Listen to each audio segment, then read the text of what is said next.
येत्या महाशिवरात्रीक माझ्या आयुष्यातलो शेवटचो दशावतार. त्या दिवशीच्या रथयात्रेत मी सोंग घेऊन नाचले की माझो नवस पूर्ण झालो. काही हजार वर्षांपूर्वीपासूनचं देवस्थान हे राखणदार. राखणदारा पुढे कोण मोठो ना. माझी आजी माका सांगा, कात्रोबाच्या रानात रात्रीचो राखणदार फिरता म्हणा. आमचा सगळ्यांचा भला करे महाराजा. तुका हजार वेळा सांगलंय, प्रत्यक्ष यम जरी इलो तरी रात्रीचा घराबाहेर पडायचा नाही म्हणून.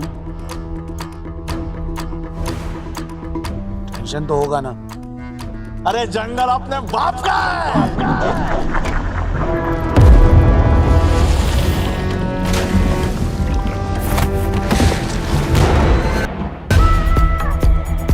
साहेब येताना एकदम खिसकीला खोपडी काय. नाही पण मी तुझ्या काहीच कामाचा नाही. तुझ्यासारखाच माणूस हवाय मला.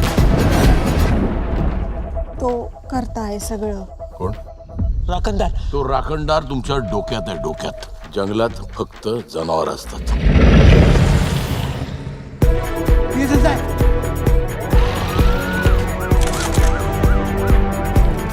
पण मी आहे ना, गांजील आहे, गांजील. एकदा मागे लागलो ना तर सुजवल्याशिवाय थांबत नाही.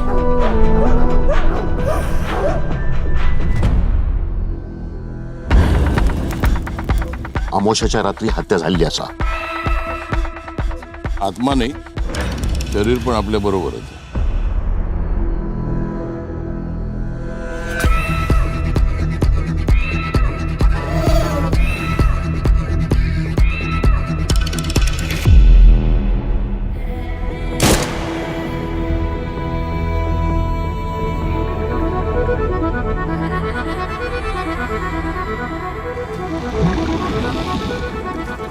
तो देव नाहीये गायब व्हायला.